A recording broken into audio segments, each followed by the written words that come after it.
Okey, cara pakai bengkung kerengga premium ni korang kena pegang betul-betul. Jangan pegang dari bawah because this is not a corset.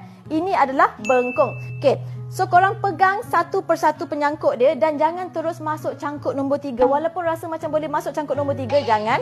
Kita start cangkuk yang pertama dulu. Okey, slowly kita akan masuk makin kecil makin kecil. So saya pegang dan tarik kuat-kuat.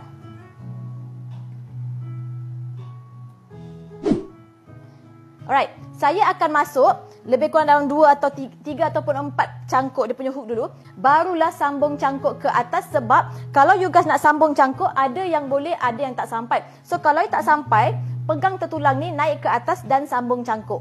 Okay, tak boleh nak sambung, tak boleh nak teruskan. Tarik dia naik atas. Sambung cangkuk ke atas. Macam ni.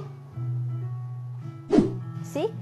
Bila awak dah pakai macam ni, korang boleh nampak 25 tertulang dekat sekeliling pinggang you guys. And mami-mami yang ada masalah perut besar tu kan, perut kat sini, korang turun je, dia akan terus peluk bahagian perut tu. So dekat sini you guys boleh nampak perbezaan dia. Bengkung kerengga premium, potongan bentuk U. Sebab dia akan pegang di bahagian bawah perut and dia akan grip habis bahagian pinggang, perut dan bahagian lemak-lemak yang bersepah di bahagian belakang. So this is bengkung kerengga premium 25 tertulang. Korang boleh tengok sendiri saya pakai. Selesa gila guys.